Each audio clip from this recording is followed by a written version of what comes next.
Yes, reka tubasuhuze no kutwongera kubaha ikaze mwe mukomeje gukurikira ibiganiro bya Rio Talk Rwanda. Twizere ko mukomeje kugira ibihe byiza aho muherereye hose. Nge umva ndi Aimable Ruganzu nkandi kumwe na mugenzi wanjye Aveiro. Mambo vipi bwana? Fresh. Bize neza. Ni sawa cyane tu. Bamaze ko babyumva ko twamaze kuba tugaruka mu bintu byacu. Reka ibyacu tubitangirire hariya mu gihugu cy'Ubwongereza. Duhere muri ekipe ya Liverpool.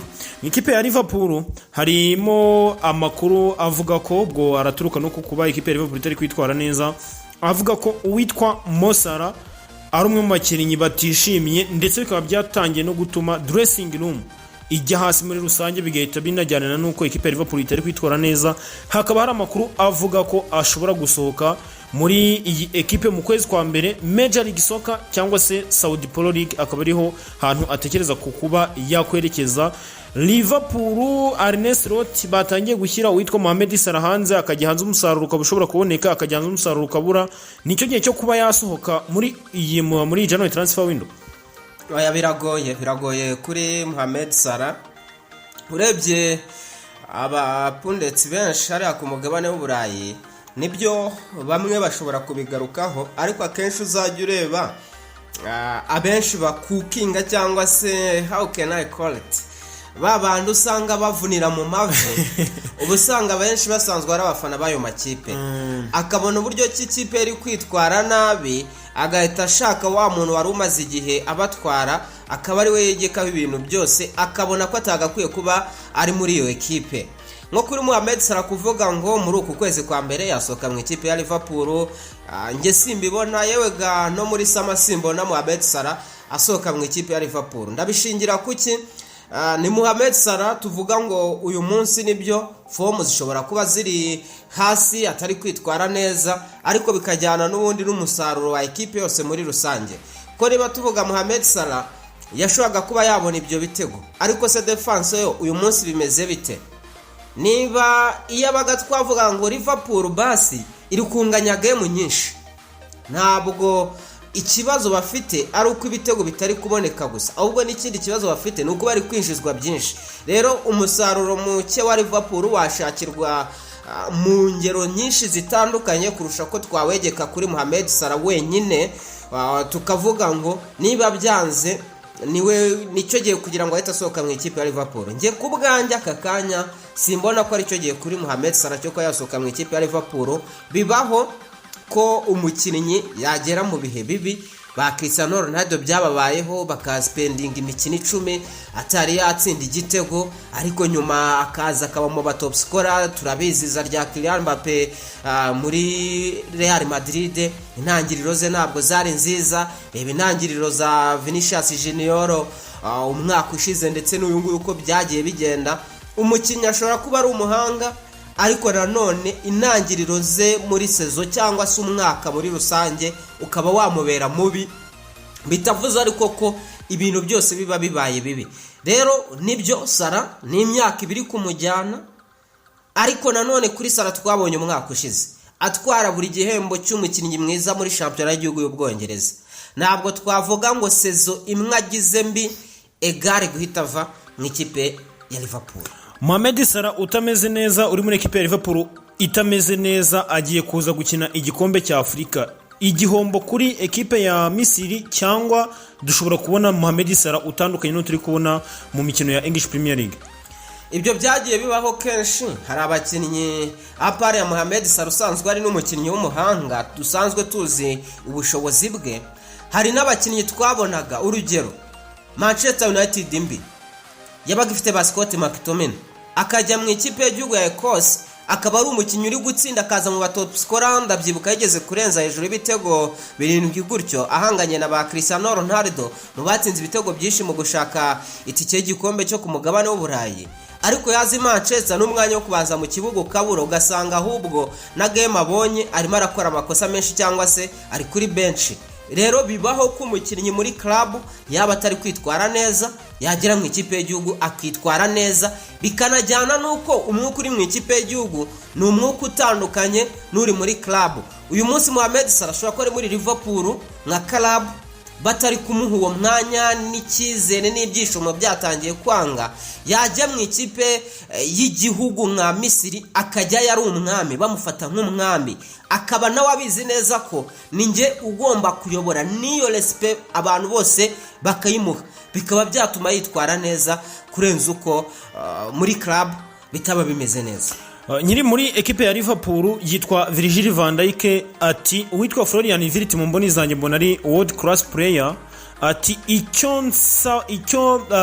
icyo asabwa gukora ni ukutadropinga ngo ajye hasi, sibyo?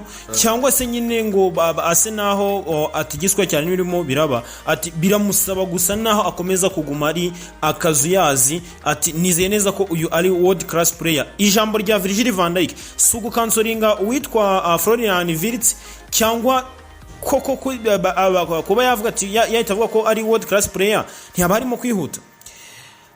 Ubundi nka Florian Wirtz ku myaka ye ntabwo ari umukinnyi nanone aka kanya twahita dufata ngo dukubite hasi, kuko hari ibyo yatweretse n'itara afite, ariko uyu munsi nanone ntabwo wahita umushyira muri world class player. Iyo tuvuze world class player tuzi abakinnyi baba barimo, hari ibyo baba barakoze ku isi, hari urwego baba baragejejeho ibintu byabo bitandukanye n'aba bakinnyi bakiri bato baba bari kwishakisha anytime.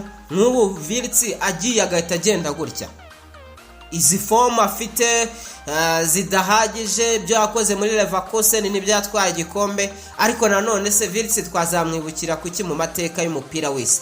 Ikintu kimwe cyaba gisigaye twazaya tuvuga kuri Florian Wirtz, ni umukinnyi winjiye muri Liverpool aguzwe amafaranga menshi, nicyo cyonyine bitandukanye n'abandi bakinnyi baba bafite ibyo bakoze.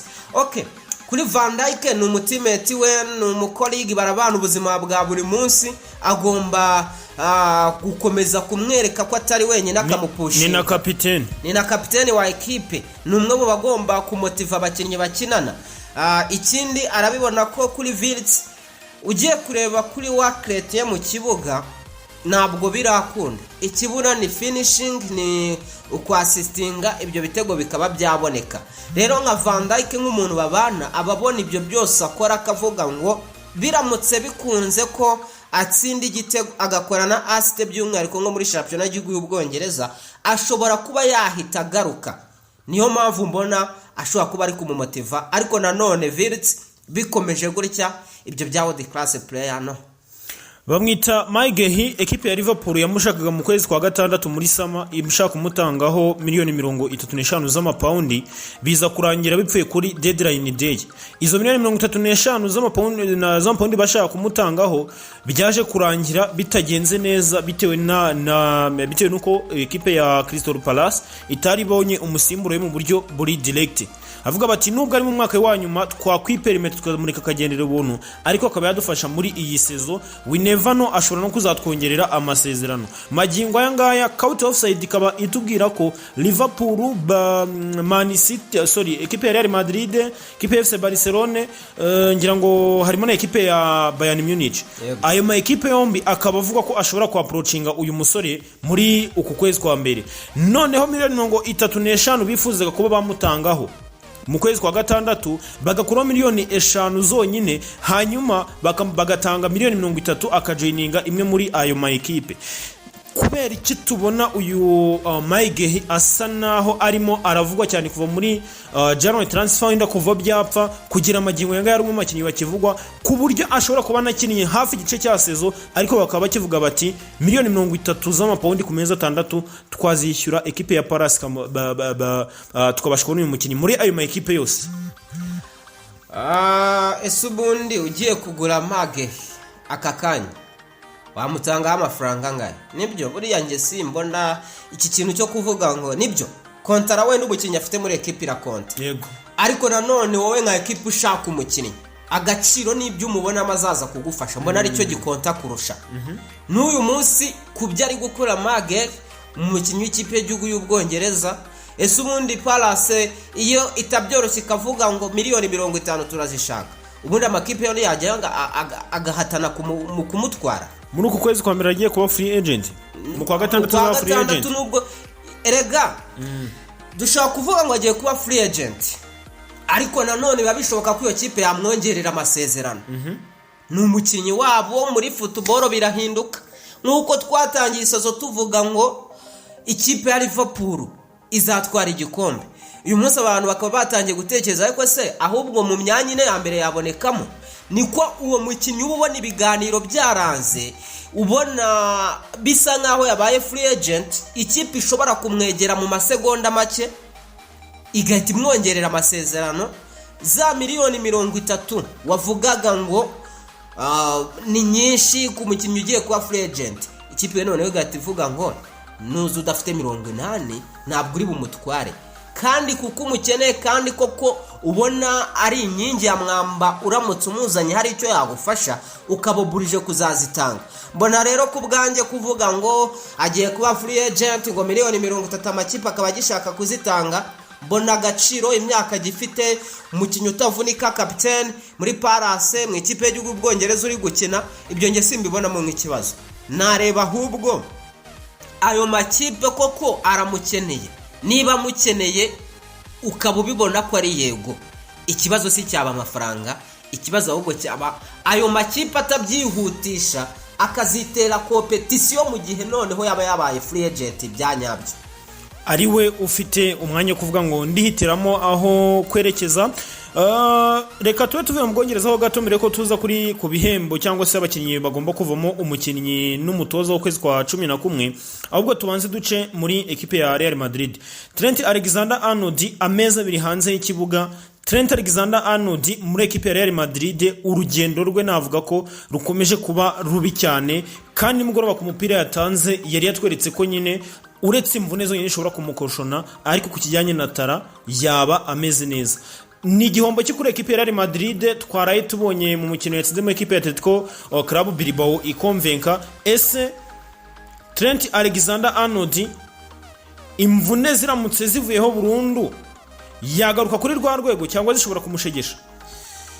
Tuzi twese who is Trent, tuzi ibyo yakoze mu ikipe ya Liverpool, no kuyivamo ni Liverpool ntibabyumvaga abafana b'ikipe ya Liverpool n'abakunzi bayo, kubera ko babonaga ko ari umukinnyi ugifite byinshi byo kubaha. Myaka 26 kuri level yakinagaho muri Premier League, twumvaga ko najya muri championnat y'igihugu ya Spain idasaba izo mbaraga, itarimo amakipe akomeye cyane nk'ayo dusanga muri Premier League, ari ahantu bizamworohera ndetse akaba yanatanga umusaruro. Rero kuvuga ngo imvune zivuyeho n'aka kanya imikino 2 yarakinnye yaratweretse who is Trent Alexander-Arnold mu nkweto za Real Madrid. Ubigarutseho match ya nimugoroba yatanze passe, atangana ava passe kuri Mbappe ku gitego cya Kamavinga. Ni umukinnyi ne wakwerekaga ko arahari kandi hari ibyo yatanga kuri rya ruhande, cyane ko n'uyu munsi Dani Carvajal nawe yagize ikibazo cy'imvune. Mbona ari igihombo kitanoroshye kuri Real Madrid, kubera ko turavuga umwaka ushize w'imikino utaragenze neza kubera zimwe muri izo karite babuze, by'umwihariko mu gice cy'ubwugarizi bwabo, defense yabo. Bari bazanye Trent Alexander-Arnold kugira ngo abafashe, biba byiza garukana na Carvajal, ariko Carvajal bose urabona ko muri iyi minsi bari kugendera rimwe. Nubundi ikiza kubaho ni kimwe, who is going to play there? Nta wundi ni Fede Valverde, ariko twabonye ko ushobora kuba undi muvuno mwiza kuri Xabi Alonso kongera gukinisha Fede nka force wing, akatakisha Mbappe akakina urundi ruhande, akaba yakoresha ya mediane irimo Kamavinga ndetse na Chouameni, ndetse agaha n'ubwo bwisanzure nde wo bita Jude Bellingham. Rero ku bwanjye kubura Trent Alexander-Arnold badini huwise nari bibazo, ni igihombo gikomeye kuri Madrid. Ukomoje ku kijyanye na n'umuvuno cyangwa se kijyanye na n'uburyo bw'imikinishirize, match ya nimugoroba warebye approach z'umutoza Xabi Alonso gufata Federico Valverde akamukinisha nk'umu hybrid winger, umuwinga ariko usa n'undi uri based cyane muri mediane. Hari abavuga bati yakaba yafata umwanzuro wakuramo niba ari Kamavinga kavamo, sibyo, akarekiramo Chouameni, hanyuma Federico Valverde akamuzana mu mwanya we tipike, ruriya ruhande akarushyiraho Rodrigo Goes cyangwa se akarushyiraho Franco Mastantuono. Wowe ni ibintu ubona ute mu gihe ekipe abakinnyi bose baba bahari, tukirengagiza cya kintu bivuga ngo Arda Güler yakibanjemo, dukunda kuvuga ngo niryo pfundo risa naho rigenda rituruna buri gihe usanga ari ryo ashobora kuzatanga byose mu kibuga, ariko ugasanga still nubwo yatanze byose izina rye riracyari rito bigendanye n'amazina ahari. Ni ibintu we ufata ute kuba Federico Valverde yadropinga agaruka muri mediane mu gihe bose baba bahari, hanyuma uwitwa Arda Güler akava mu kibuga? Ibyo simbibona nge nk'umuntu ukurikira Madrid cyane, ureba match zayo nyinshi. Fede twamaze kubona ko ni umukinnyi ushobora gutanga ibisubizo byinshi mu kibuga. Twarabibonye igihe Trent Alexander-Arnold atarahari akajya gukina ku mwanya we, hari umusaruro yatanze.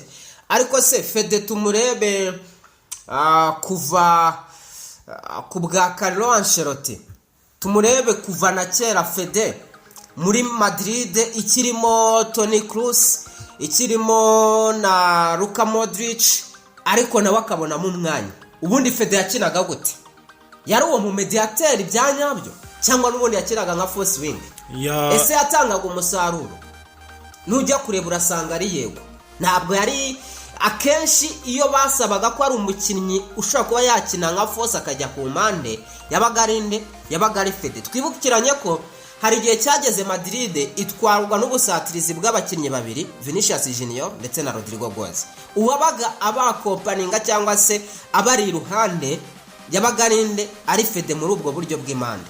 Mbona rero n'ubundi byo kuvuga ngo uraza kuzana Franco Mastantuono na Rodrigo Goes, mbona abo bakinnyi nabo igihe bagiriye mu kibuga ku kijyanye na numbers nibyo baguha, batweretse ko batari cyari gutanga imibare.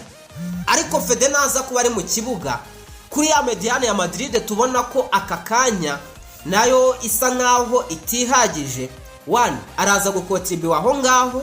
Ikindi, uraza kuba ufite ibisubizo byinshi muri mediane yawe, kwera ko igihe Jude Bellingham agiye asanga ba batatu b'imbere, Fede biraza kuba ngombwa ko agaruka mu kibuga gufasha Chouameni ndetse na Kamavinga bahari. Nyine to ikiba kiri kibazwa aho ngaho ni Federico Valverde ushobora gutanga byiza nk'umupolival, ariko se watifu noneho yaba ari gukina mu mwanya we. Icyo gihe rero kubwanjye mbona byaba byiza. Erega uyu Rodrigo Goes n'ubundi yari gukina kuri iriya wing, Vini ari ku yindi abahengetse.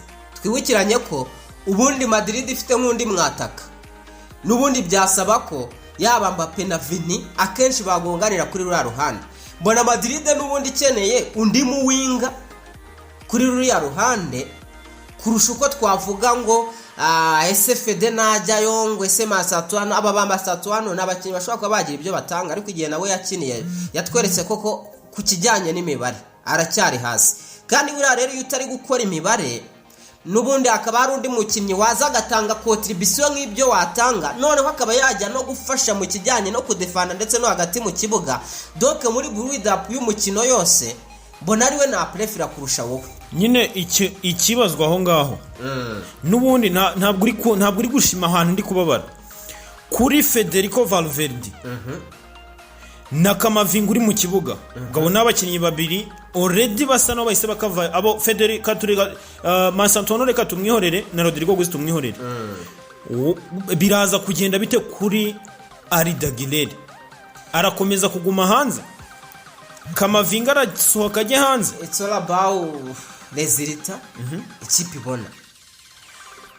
Dushaka kuvuga ko Arda Güler ari gukora akanafasha Kylian Mbappe, ariko nanone ushobora gusanga ibisubizo atanga hahandi ikipe tuvuga ngo irasumbirijwe atari byinshi, mu gihe yaba atarimo ukazanamo Fede. Reka tutabeshyanye, ufitemo Jude Bellingham, ufitemo Fede Valverde, ufitemo ndetse na Chouameni, iyo ngiyi ikaba mediane yawe. Noneho ukaba ufite umuwinga ndinda Mastantuono undinde Rodrigo Goes, ushobora nawe gutanga aka kanya Rodrigo Goes turamwibagiwe, cyangwa ikibazo cyabayeho kubera ko nyine uwitwa Xabi Alonso atamukunze, dushobora kuvuga wenda ngo ntabwo ari umutipike kuri nimero 7, ariko turabizi neza ko yigeze kwakina kandi akagira ibyo atanga. Ibyo yatanze rero si byari ku ngoma yande ya Xabi Alonso. Turi kureba noneho Madrid ya Xabi Alonso nibyo we ashaka gukina. Rodrigo Goes muri aka kanya ameze nk'umukinnyi nawe wamaze kwitakariza icyo cyizere. Buriya ku mukinnyi ukina mu gice cy'ubusatirizi batubanga imikino ibaye 31 utari wagerageza igitego, aho ngaho biba byarenze ikibazo cy'umutoza gusa, nawe ubwawe mbona ko biba byatangiye kugukoraho ku kijyanye n'imitekerereze. Ko turavuga Vini nawe wageze icyo gihe agashwana n'umutoza, ariko igihe yagiye ajya mu kibuga performance ye n'ubundi ntabwo yagiye hasi cyane.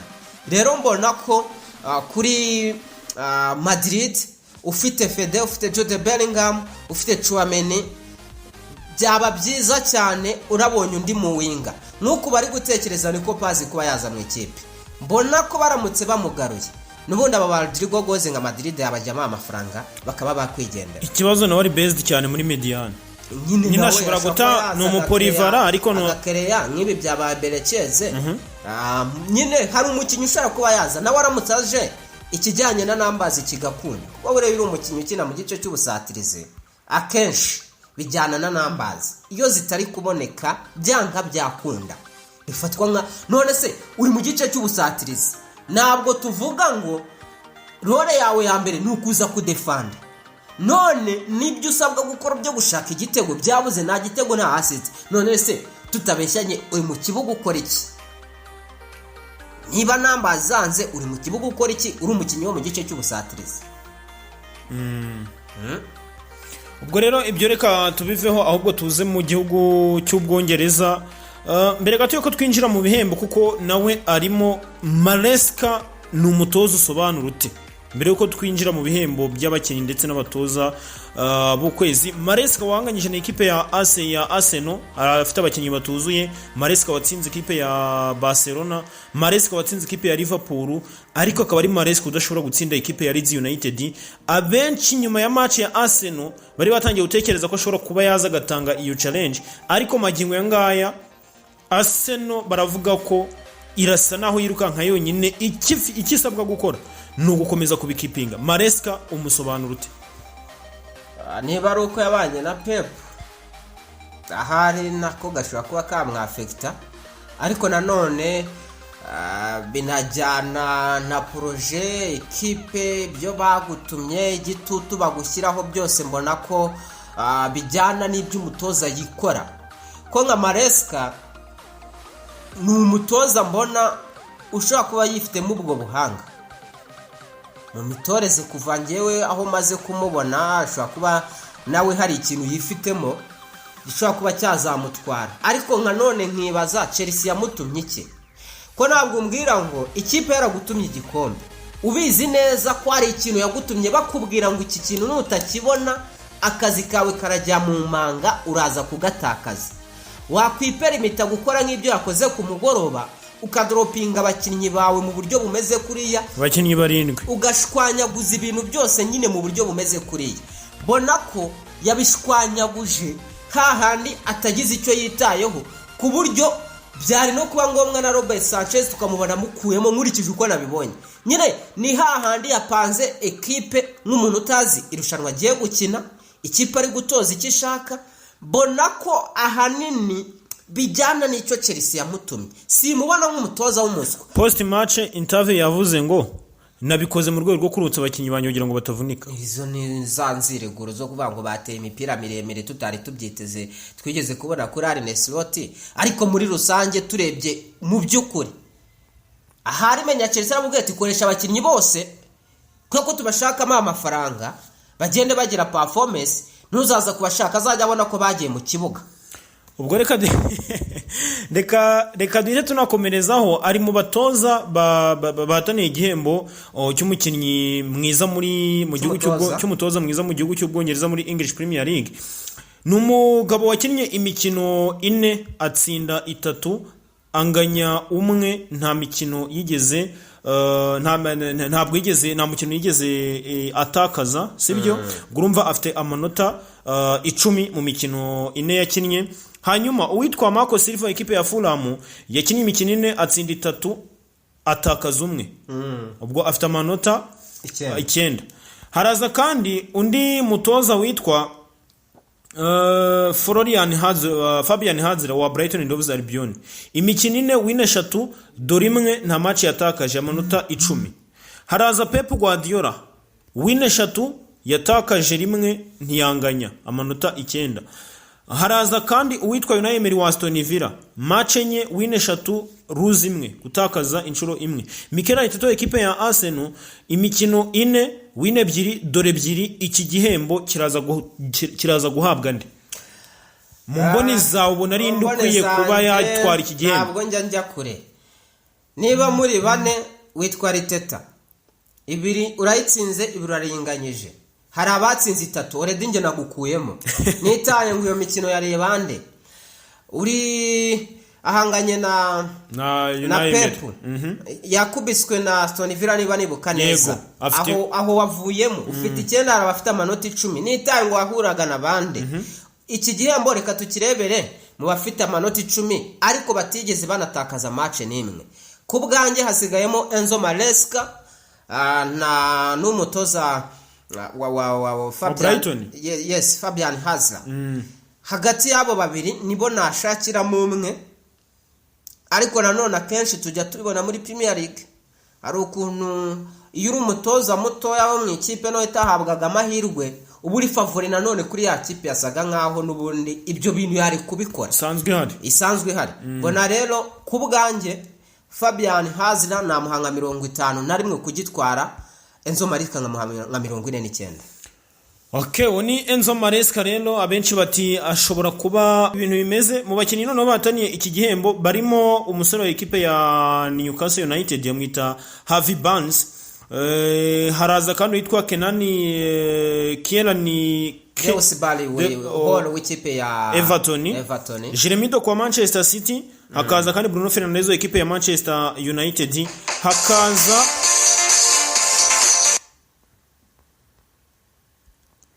Hakaza Morgan Gibbs White wa ekipe ya Nottingham Forest, uyu nguyu nawe ari kuri uru rutonde. Reece James wa ekipe ya Chelsea ndetse na Declan Rice wa ekipe ya Arsenal, utiwagiwe Igor Thiago ekipe ya Brentford.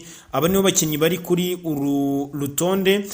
Ngira ngo aba nabo nabakinnyi navuga ngo wakurikiye muri Premier League mu kwezi kwa 11.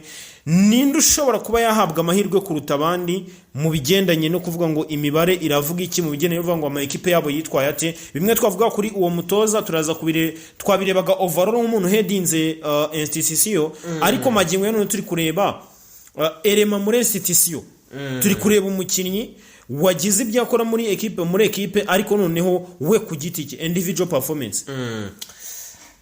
Ntabwo njya kure buriya iyo tuvuga nyine individual performance akenshi binajyana n'iyo kipe urimo, ariko nanone hari imibare uhita ubona ukabona ko irivugira immediately.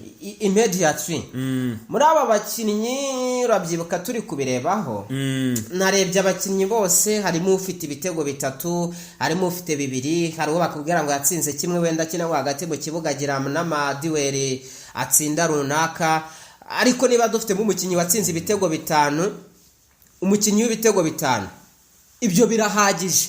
Bamwita Igor Thiago ya Brazil ekipe ya Brentford. Ku bwanjye birahagije ko iki gihemba gitwara. Undi nari kureba yari Bruno Miguel Fernandes kuri assist enye ziwe, nawe yari kuba ari aho hafi, ariko mbona Igor Thiago ari ugikwiriye. Okay, reka dusoreze ahangaha rero, mukomeze kugira ibihe byiza, munakomeza kudukurikira kuri uyu muyoboro wacu.